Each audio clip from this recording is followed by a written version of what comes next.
It's been nearly 10 days since an ICE officer shot and killed protester Renee Good, and tensions are boiling over in Minnesota. Protesters turned out in the freezing cold as immigration sweeps intensify. As ABC's Michelle Franzen reports, ICE said over the weekend it's made thousands of arrests in Minneapolis since Operation Surge began.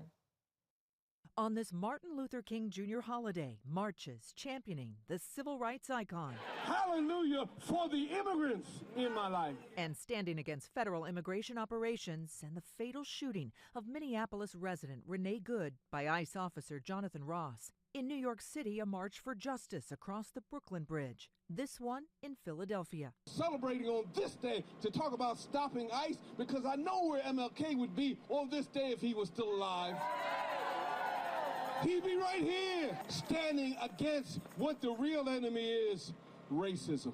A show of solidarity with Minneapolis, which has become a flashpoint for immigration operations, protests, and unrest since Good's death. Homeland Security says DHS law enforcement has arrested 3,000 people in the past 6 weeks. Multiple attorneys allege some of those detained during operations and protests, including at least one U.S. citizen, have been denied by DHS their constitutional right to see an attorney. In a statement, DHS is denying those claims, adding all detainees, quote, have opportunities to communicate with their family members and lawyers. ICE out!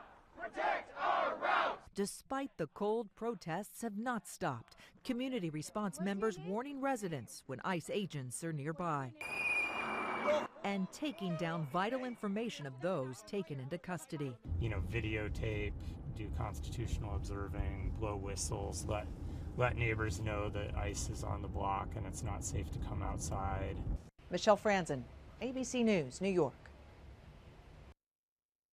And for now, President Trump says he doesn't plan to invoke the Insurrection Act in Minneapolis. Two defense officials tell ABC News that 1,500 active duty troops are on alert for possible deployment.